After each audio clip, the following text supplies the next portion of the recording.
मुंबई ते मालवण अवघ्या 4 तासामध्ये प्रवास करता येणार आहे। कोकणात जाणाऱ्या प्रवाशांसाठी ही आनंदाची बातमी आहे। मुंबईहून मालवण आणि रत्नागिरीसाठी रोरो बोट सेवा सुरू होणार आहे। त्यामुळे मुंबईहून मालवण आणि रत्नागिरीकडे जाण्यासाठी जलमार्ग उपलब्ध करून दिला जाणार आहे। त्यामुळे लवकरात लवकर अवघ्या 4 तासात हा प्रवास करता येणार आहे।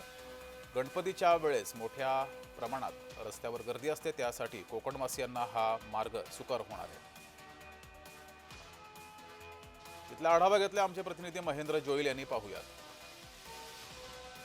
गणेशोत्सवात जे आहे ते कोकणात जाणाऱ्या चाकरमान्यांसाठी आहे ती महत्त्वाची आणि आनंदाची बातमी आहे। M2M फेरी बोट सेवा आहे ती चालू करण्यात येणार आहे, अशी घोषणा मत्स्य आणि बंदरे उद्योगमंत्री नितेश राणे केली आहे। सध्या आपण पाहू शकतो भाऊच्या धक्क्यावर मी उभा आहे। या ठिकाणी ज्या बोटी आहेत ती बोटीचं लवकरात लवकर सुरुवात होणार आहे आणि त्याचं प्रायोगिक तत्वावर आहे ती सध्या फेरी बोटचं ते नियोजन चालू आहे। त्यामुळे जे ते लोकांना रेल्वेच्या तिकिटांपासून जे त्रास होतो किंवा महामार्गावरील वाहतूक कोंडीचा प्रचंड त्रास सहन करावा लागतो, त्यांना आता मुंबईहून मालवण आणि रत्नागिरीकडे जाण्यासाठी ते जलमार्ग जो तो उपलब्ध करून देण्यात येणार आहे। विशेष म्हणजे या नव्या मार्गामुळे ते अवघ्या 4 तासात आपण मालवण ते रत्नागिरी विजयदुर्ग या ठिकाणी जाता येणार आहे। मत्स्य आणि बंदरे विकास मंत्री नितेश राणे यांच्या पुढाकाराने M2M नावाची जी हायटेक बोट सेवा आहे ती 25 मे पासून भाऊच्या धक्क्यातून सुरू करण्यात येणार आहे।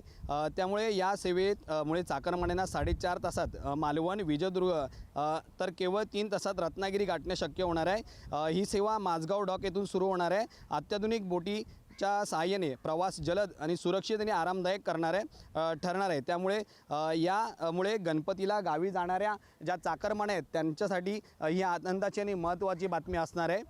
त्यामुळे सर्वसामान्यांच्या खिशाला परवडणारे हे दर असणार आहेत आणि कोकणात जाणाऱ्या भाविकांसाठी हा प्रवास सुलभ असणार आहे। व्हिडिओ जर्नलिस्ट विजय देशमुखसह मी महेंद्र जोईल, जय महाराष्ट्र न्यूज, मुंबई।